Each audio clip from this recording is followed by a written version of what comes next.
we're talking about freedom, and I said last week, Chris Christopherson. I said the wrong one. I said Springsteen wrote it, but anyway, Chris Christopherson wrote a song, and it says, "Freedom is having nothing left to lose." And when I've heard that, I've always been reminded of some of the very, worst addicts I have ever worked with, and they were at the Serenity House, where they had lost everything: their wife, their kids, their car, their clothes, everything. And it took that before they would ever seek treatment. And sometimes they had to seek treatment several times, but sometimes people do have to get to rock bottom. They do have to lose everything. And that's kind of how I interpret that when we have given up what is blocking us from treatments or from recovery, that's freedom. When we can get those things out of the way. And that's kind of what we're going to talk about today. What gets in our way of recovery? Oh, looky there. There's my friend Carmen. Good morning, Carmen. You could add a lot to this. Good morning. There's Joseph. Well, y'all are coming on. All right, there's George. There's Trey. All right, so I want to give you the couple of definitions of freedom. Freedom, and this is not a political, nothing about politics, okay? This is about personal freedom. Freedom is the power or right to act, to speak, or think as one wants without hindrance or restraint, as long as it doesn't harm another person. We have a right to use our voices. We have a right to think our own thoughts, as long, and to act the way that we want to act, as long as it doesn't harm another person. So that brings up boundaries. And I think boundaries are the very hardest thing to have, and on a daily basis. And that we must have them. We must have good boundaries to operate in a family system or in the workplace, or you're going to go around mad all the time or have your feelings hurt. It's about separating, what I just read, our own thoughts and feelings from the other person, and allow the other person to have whatever thoughts they have, as long as it doesn't get abusive. And so it's knowing, boundaries is about knowing where we end and another person starts. We can set boundaries till hell freezes over, and then be a boundary violator, violate other people's boundaries. And then, oh, well, I didn't mean that. So our words are powerful, and so we have to watch and guard what we say a lot of times. We can say a lot of words, but once they're said, guess what? They're out of our mouths. We can't take them back. So, really means, and I want to repeat that again, is that freedom is you can be you.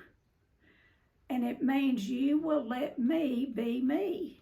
And that brings up, self-esteem. We have to have enough self-esteem to know that it's okay for us to be who we are and have an opinion about things. And, opinions are kind of like this is not very nice, but opinions are kind of like our rear ends. And sometimes they both stink. So, our opinions don't always mean anything, and they're not, especially to other people. So sometimes we need to keep our opinions to ourselves. So I want to talk about what gets in our way of freedom, freedom for ourselves. And I believe it's one word, and that's fear. I think fear is what keeps us in the bondage of self. And if we want to know what the problem is, I always say, go look in the mirror. We are our own problem. you know. Doesn't mean other people can contribute or whatever, but if we can set good boundaries and hold that self-esteem, we know what to take in that's ours and what not to take in. You know, that's what we teach all the time at Shades of Hope, is boundaries and healthy self-esteem. Because most people who have any addiction, the core of it is codependency. And we call it codependence. It's set up in childhood. Then we act it out in our adult life. So the two most important things to have on board to treat or to live in recovery from codependency is healthy self-esteem and how to set healthy boundaries. And all of you that have been here, y'all know that. We just put that in you over and over and over. Okay, so when we talk about fear, what people are afraid of, what they really fear, there are people who have exaggerated fear, and we call them phobias. I had an exaggerated fear of snakes. Yes, everybody needs to have an appropriate fear of snakes, but mine was exaggerated. I could see a string and run a mile away from it. I'm better than I've ever been, but Sunday, I thought I saw a little snake, and I thought it was chasing me. Maybe one of those little racers inside the swimming pool. So I got out so the snake wouldn't get me, and I looked down, and it was a twig. So, investigate, not just, it's contempt before investigation. I was already mad at that snake, and it wasn't even a snake. So anyway, investigate what's making you have a phobia. And we can have, phobias or exaggerated fears of spiders, heights, and then, kind of gets into talking about OCD, where people are so afraid of germs that they wash their hands and wash till they bleed. We're not talking about that kind of fear.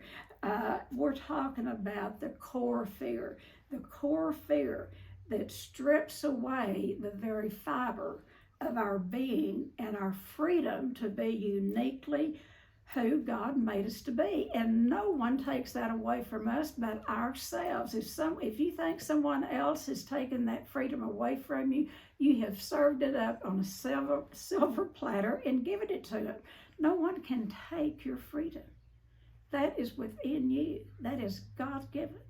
And so when we say that, it's other people that are causing these problems to us, we need to go back to the core, to that core fear where it started.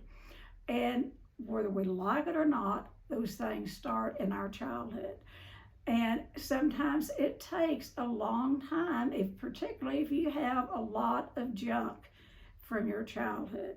And we're going to talk about that next week. The title of next week is going to be Kids Who Carry Our Pain and Breaking That Cycle. We're going to talk about that, how we put our stuff on our children. This is a generational curse.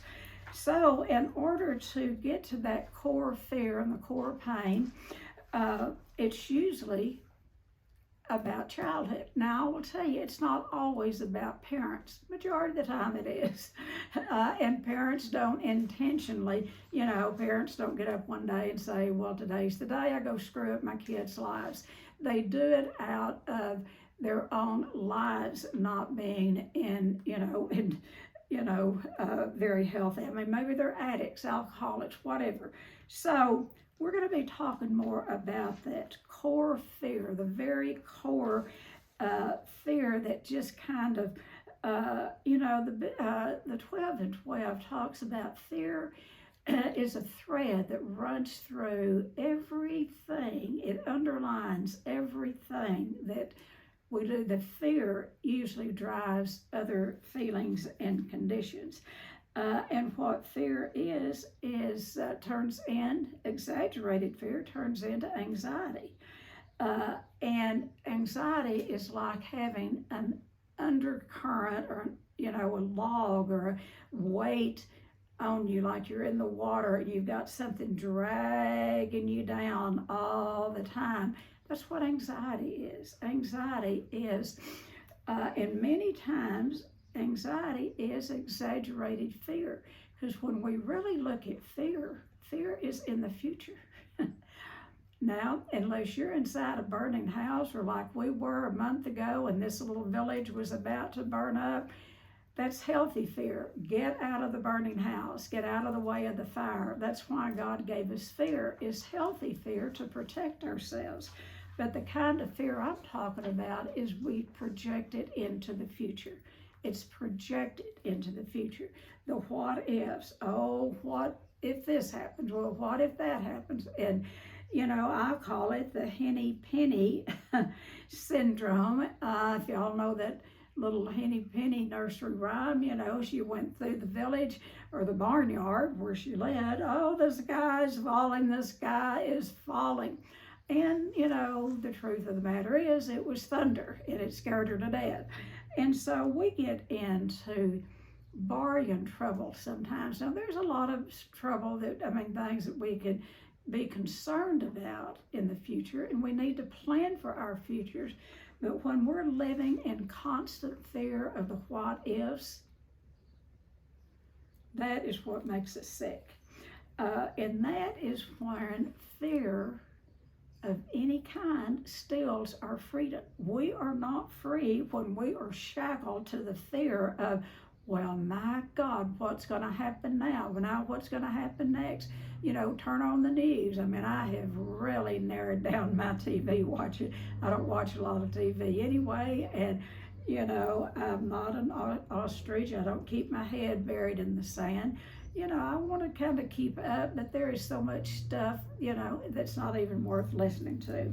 And so fear can steal our freedom and our that self-worth and being able to set healthy boundaries. So I want to give you a little bit of things that I've come up with, things that I have suffered with myself and I've seen other addicts suffer from. If this doesn't fit you, well, take what you can use and leave the rest. But I think for any addict or anyone in particularly early recovery, I know it was for me, is, you know, I practiced a severe eating disorder from age 4 until 1985. And I had a fear of giving up the substance because it would create a hole in my soul and I wouldn't know how to fill it up, and that rage and anger would come up and I'd spew it out on people I loved the most. So I had a fear of giving up the substance or behavior. You know, a lot of behavior, you know, we've through treatment and through research in the 80s, we came up with process addictions. Process addictions can be as deadly as any substance. Process addictions, love and sex, that's, you know, includes love and sex addiction, unresolved trauma of the past, gambling, work addiction. You go down the line, it's anything that takes our focus and that we put it up on a pedestal and almost worship, you know, and fear of giving it up. Okay, so that giving up a substance is, you know, particularly for newcomers, is, oh my God, what will I do? Well, you don't take away one behavior without replacing it with another. All of you know that. And because that's why I am such a supporter, believer, and a participator of 12-step programs. I know there's a lot of stuff out there that's not 12 steps now, and I am for anything that will help people recover. But I can't give you those things because I don't believe in them. They have never, I don't know anyone personally that they've ever worked for. I haven't followed those plans, but I do know the 12 steps work. I know it beyond a shadow of a doubt because it's worked for me, my family, and thousands of others. So you don't take away a substance of any kind or a fear without replacing it with something else. So for us, aren't we lucky in a 12-step program? When you give up a substance, what you reach out for, if you follow directions, you reach out to a sponsor. Every time you think of the substance, you pick up the phone and call them. You're in a problem and that thought to use comes to your head, you pick up a phone. You go to a meeting. That belief in God begins to take its shape.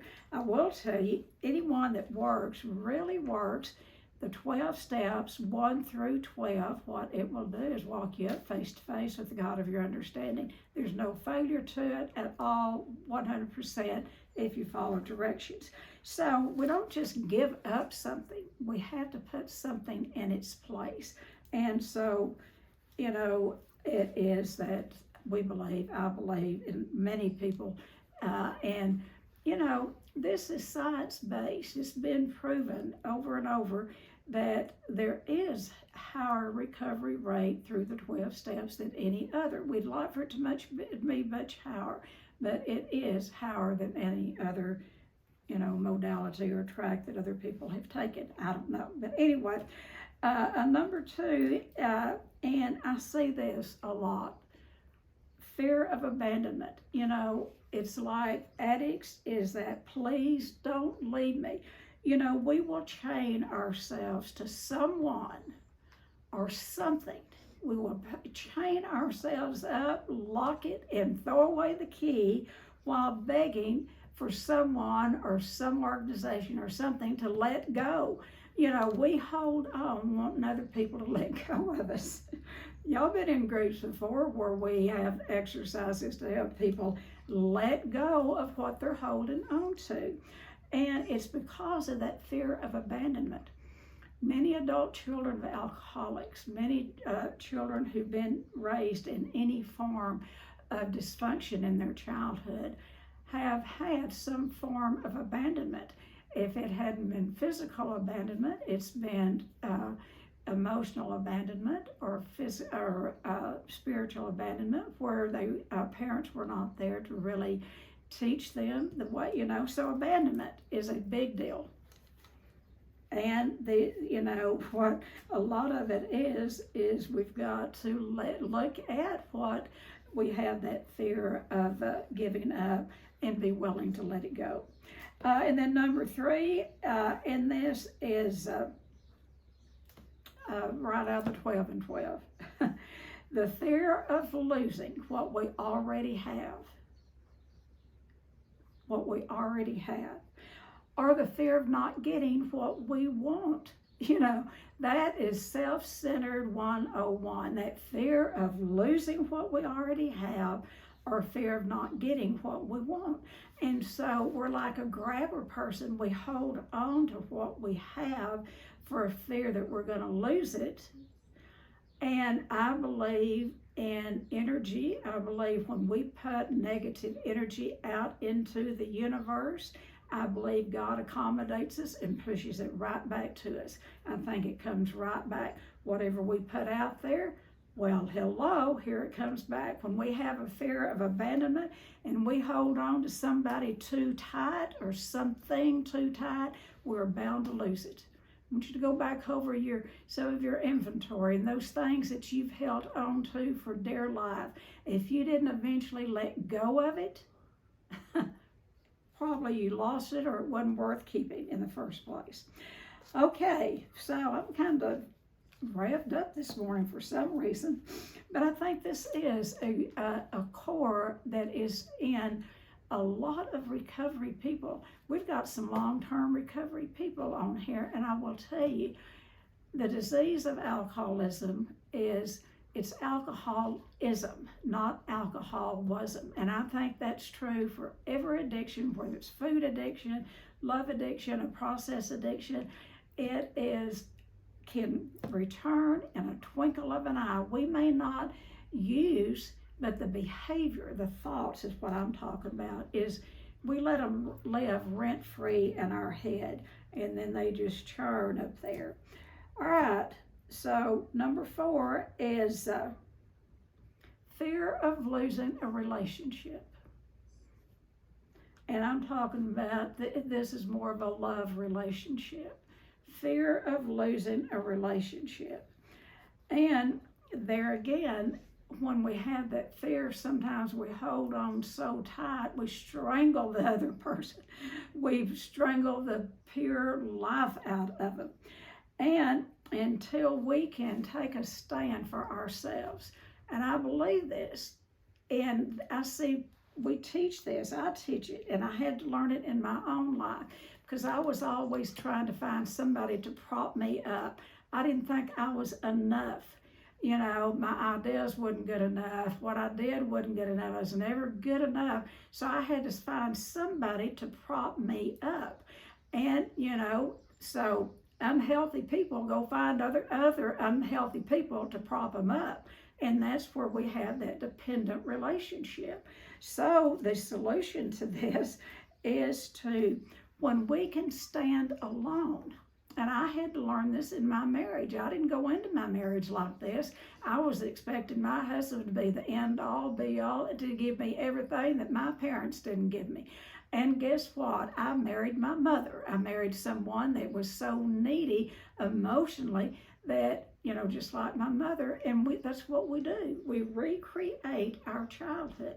But then if we get in recovery and can use that arena to recover in, oh my God, we can live a wonderful life, and our spouse will either join us and they can get healthy themselves, or, and I'm not for divorce, I don't promote divorce, but sometimes that people have to do that. So my deal is, when we can stand alone, autonomous with God, and know who we are, then we can stand with another person. We're not going in there for them to give us something or make us something that we're not. And then we will choose a healthier person. And so it becomes a give and take type of relationship. It's balanced. Sometimes they need to prop us up. Sometimes we'll prop them up. It's not so one-sided.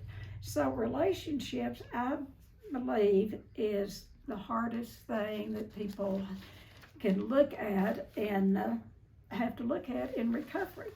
Because, and I've seen it over and over and over and over thousands of times, and you know, maybe not thousands, but I've worked with a lot of addicts through the years.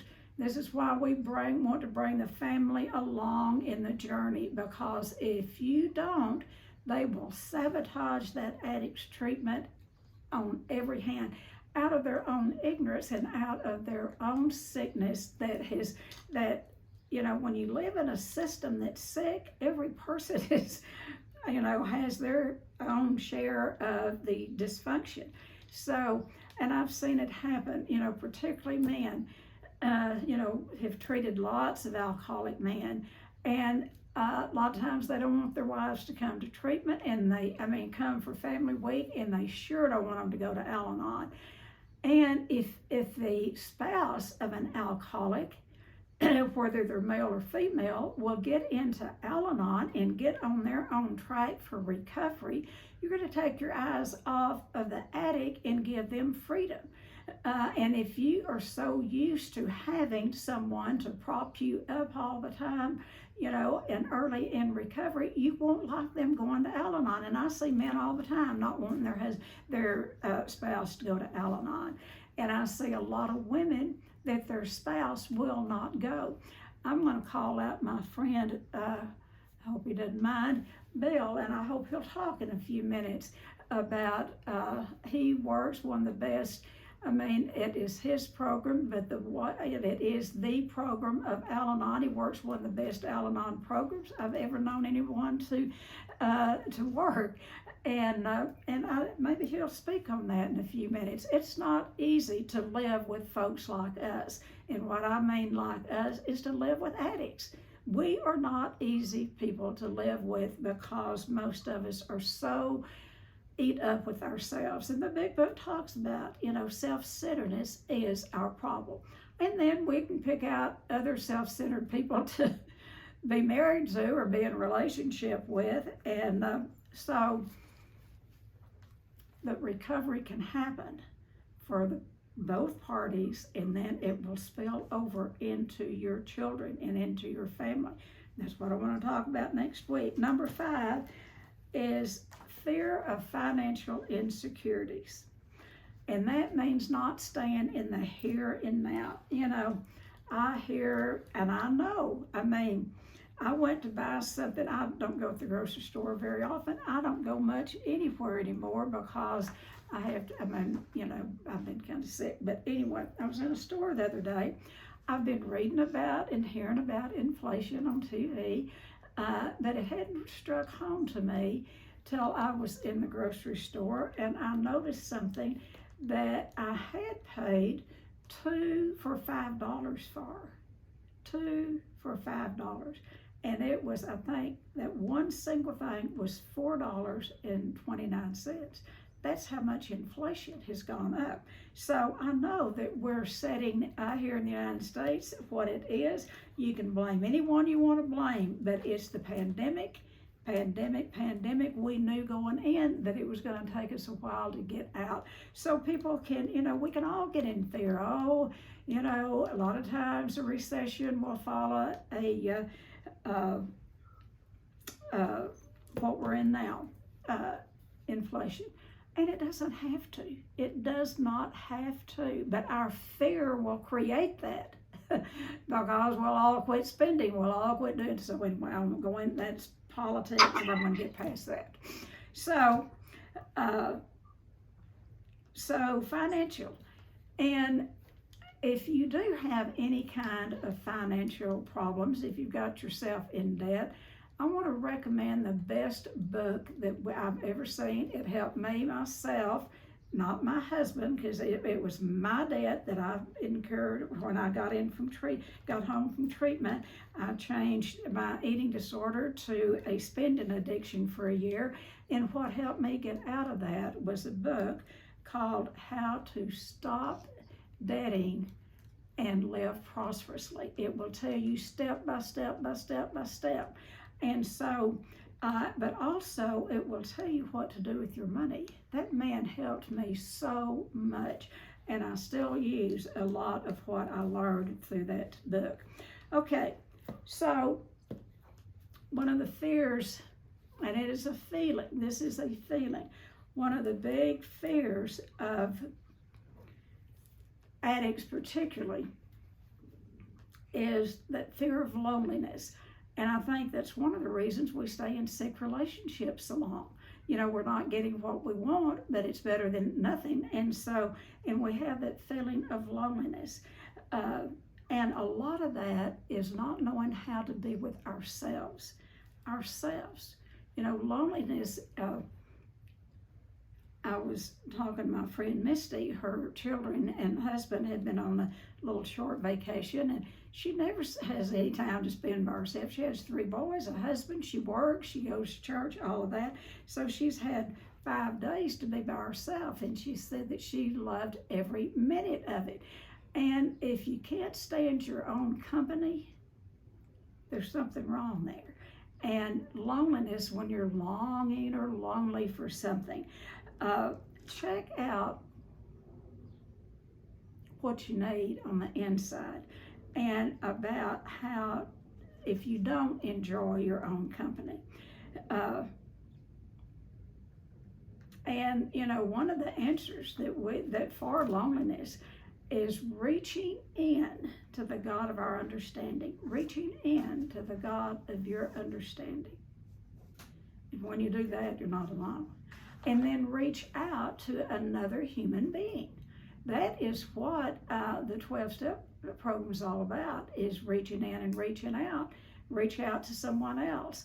You know, I was kind of had a little something yesterday going. I reached out to 3 people. I didn't have to go in detail about the problem, but I needed to reach out. And I mean, it wasn't anything that bad, but that's what we get in a 12-step program. We can reach out to others. And that helps the loneliness. Once you connect with another person, you can't even think about being lonely. Okay, so to wind my part of it up is, here at Shades, we call fear, and y'all have heard this before, is false evidence appearing real. False evidence appearing real. And that is so what addicts do. we can get a little bit of information about something and we build us a case. And it's usually against ourselves. And it is can constantly rob us from freedom. And so fears, like I said earlier, is usually about the future. It can be the future is this afternoon or tonight or 6 months from now or 5 years. When you get off into the future, you're into fear. When you get into the past, if you haven't cleaned up the wreckage of the past, when you're and I mean your childhood, that's what we have to look at. AA does a great job of teaching us to look at where we have gone wrong, through a good 4-step, then sharing it with another person. What we like, and it's not a professional. I mean, it's made up of all of us that are not professionals. When you go into a 12-step group, you're not a professional. And that's where professionals, and the big book talks about this. Sometimes we need professionals. When we look at our past, we can get guilty of what we've done in our adult life, but we're going to have to get beyond that and look at the childhood. That is where the work is in the childhood. And to free that child, and when you do that, you're going to free the adult.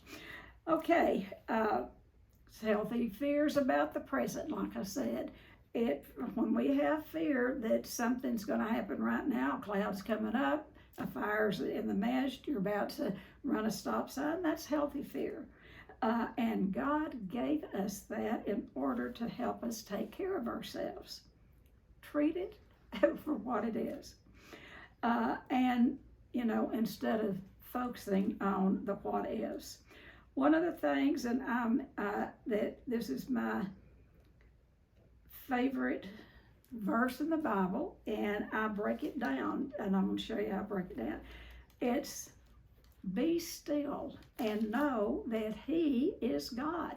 I'm not God. My spouse or my children, things that, my material things that sometimes we'll put up on a pedestal and make God, that's not God.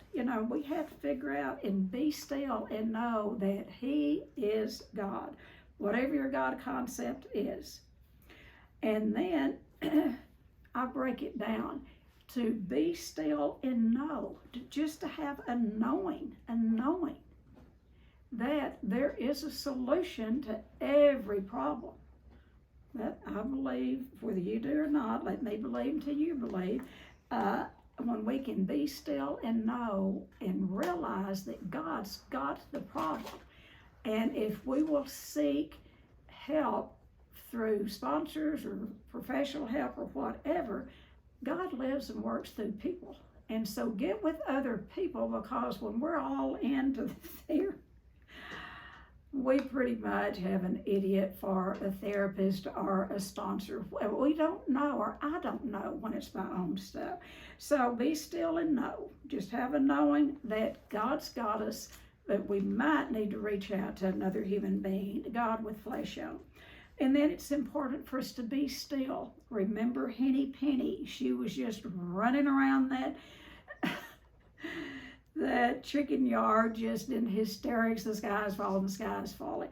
We're going to have to at some point pull back out of the chaos and just be still. And then the next one is to just spend a time just being who God made you to be. That means be quiet. Maybe do some meditation, and meditation is twofold. Meditation is not all asking.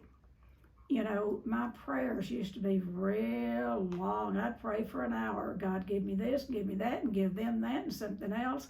It was a gimme. And my prayers are much shorter today. But there is 2 parts to meditation. That is the speaking part, in thanking God and, giving Him the graciousness of what He deserves, because everything we're about comes directly from Him. I believe we do our part, He blesses our effort. God's not going to just zap us. Well, He could, but we got to do our part, folks. And then So it's about, the second part is listening, to have a listening for God. And we can't have a listening for God when we're working our mouths. We got to be still. This is why a lot of old timers, I've known them, they'll go to silent retreats. I've led silent retreats. I love silent retreats. I've led a few of them. People will go to different retreats to get a new perspective on their recovery. And it is, that listening, to have a listening for God. And like I said, God lives and works and speaks through people. Get with people who you trust, and get them to speak into your life.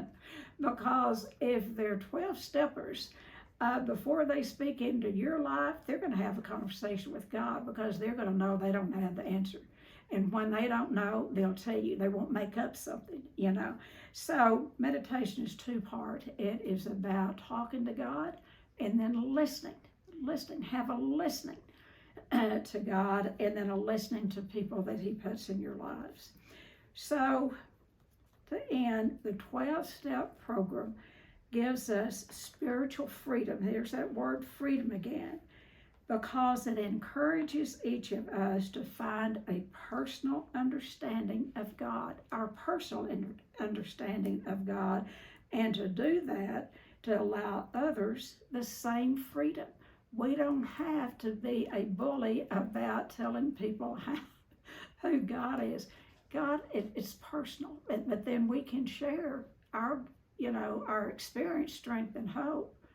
But we don't need to be a bully and try to get people to believe like we believe. But that goes back to that. Just sit with people and have a listening for them. All right, that's what I have, and I've got a lot of people on here that have been around for a long time. I would like to hear from you, and I would like to start with Bill, because I was talking about alcoholism, any addiction, eating disorders, codependency. It affects the family.